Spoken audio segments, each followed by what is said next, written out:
Гризнато и со црвенило на главата, 11-месечно бебе од градинката Рада Јовчевски-Корчагин во општина Центар во Скопје заврши на прегледи на детска хирургија. Воспитувачката на родителите им кажала дека била гризната од инсект. Не слушнале дека плаче, иако на сликите и приказната кои што Теодора Несторовик, мајката на бебето, ги сподели на социјалните мрежи, се гледа детски загриз на грбот на детето. Уште посериозна била повредата на главата, која ја откриле лекарите. Се наоѓаме на детска хирургија, ја прегледуваат ќерка ми и докторката забележи удар на главата, видлив хематом, подоена за црвената џумка. Снимањето покажа травматично и за ќерка ми и за нас, а резултатите после 2 часа чекање за среќа беа окей.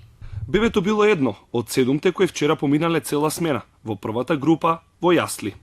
Одговор што се случило со 11-месечното бебе треба да дојде од онаа врата, каде што е канцеларијата на директорката. Оттаму Телма поразговара со неа, но таа одби да зборува во камерата. Одговор добивме дека се разговара со сите вработени во јаслите, а е побаран и писмен извештај од нив. Родителите случајот го пријавиле во полиција, а директорката денеска најави дека ќе бара експертиза на дете од Институтот за судска медицина, за да се утврди дали има повреди и како настанале. Паралелна истрага преку инспекторите води и Министерството за труд и социјална политика.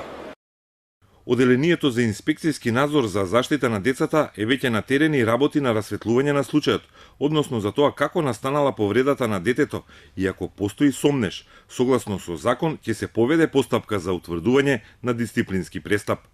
Градинката во општина Центар обслужува 250 деца на годишно ниво. Од Министерството појаснува дека поради намалениот број деца во летниот период, долгогодишна пракса е децата од различни занимални да се згрижуваат во помал број занимални.